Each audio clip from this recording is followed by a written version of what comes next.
Hoje eu estou aqui com vocês para falarmos sobre o filme Predador Badlands e a nova abordagem da clássica franquia que desta vez ousa colocar o Predador não apenas como antagonista, mas como verdadeiro protagonista narrativo. Essa mudança estrutural dentro da linguagem cinematográfica não é apenas uma decisão estética. Pessoal, entendam bem, isso aqui é uma decisão psicológica, simbólica e profundamente conectada à experiência do espectador contemporâneo. Amantes do cinema, veja bem, desde a sua origem em 1987 com Arnold Schwarzenegger ali enfrentando a criatura, em um embate épico, homem versus o desconhecido, a franquia ela sempre tratou o Predador como uma manifestação daquilo que Carl Jung chamaria de a sombra coletiva, o inimigo externo que materializa nossos medos internos. O primeiro filme, ele até mesmo trabalha muito nisso, o suspense, a selva opressora, o desconhecido que nos força a confrontar ali os nossos limites humanos. E aí nós entramos na grande questão do filme Predador Badlands, porque agora nós vemos uma inversão intrigante. O monstro, ele deixa de ser apenas a projeção da sombra e passa a ser o ponto focal da empatia narrativa.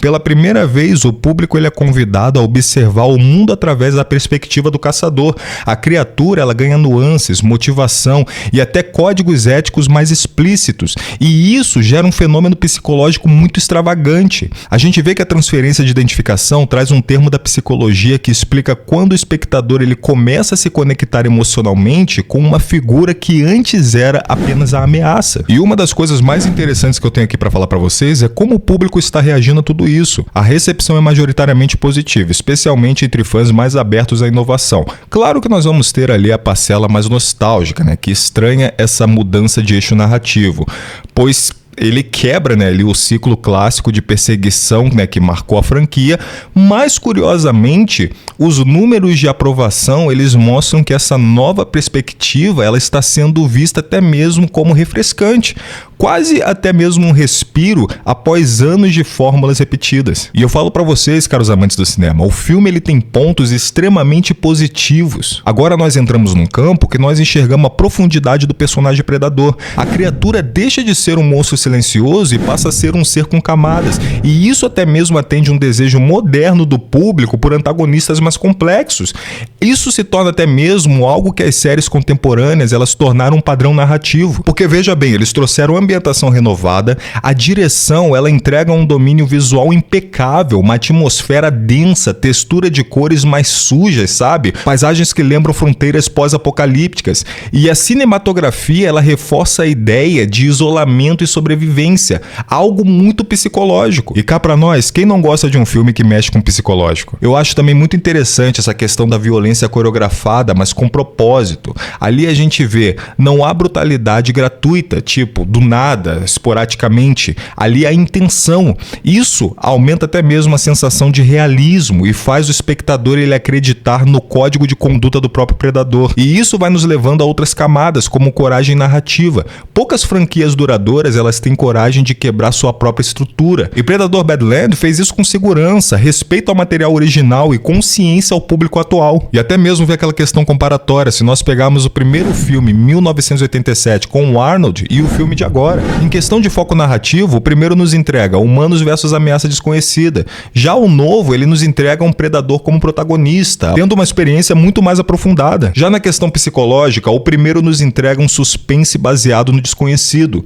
Já no novo, a gente já tem um suspense baseado na empatia e na moral do caçador. Ou seja, nos seus valores, no seu preceito, o que ele tem como honra, o que ele tem como certo para ele, como errado. Já no quesito ambientação, o primeiro nos entrega uma selva claustrofóbica. E o novo já nos entrega um território devastado, mais simbólico, algo mais expansivo. Fora a questão do protagonismo. O primeiro ele nos entrega um herói clássico de ação.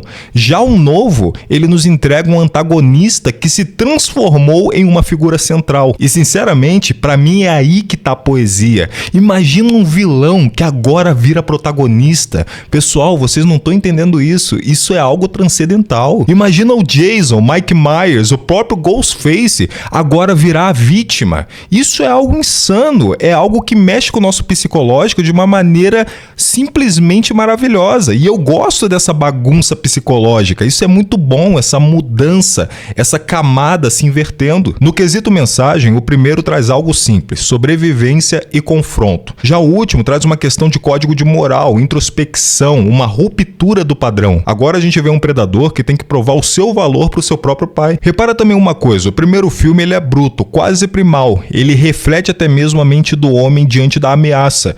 Já o último, ele é mais sofisticado, ele é reflexivo, ele é mais alinhado à tendência atual de humanizar até mesmo a figura do predador. Eu não tô aqui falando pra vocês que o último é melhor do que o primeiro, eu apenas estou dizendo que é diferente, e isso às vezes pode ser muito bom, porque veja bem, a experiência de algo novo, ela nos remete a algo muito interessante. A psicologia do comportamento humano, ela mostra que a novidade, ela gera resistência, mas também ela gera uma coisa chamada hesitação. O cérebro ele busca padrões, porém quando confrontado com uma inovação bem feita, ocorre o chamado efeito de curiosidade recompensada. E isso é quando o espectador ele se sente envolvido porque está vivenciando algo nunca visto. E na minha humilde opinião, senhoras e senhores, é isso que Predador Badlands entrega. Ele até mesmo nos lembra que franquias não precisam ficar presas no passado. E mais, nos lembra que a perspectiva do outro pode até mesmo ser tão mais fascinante do que a do herói tradicional.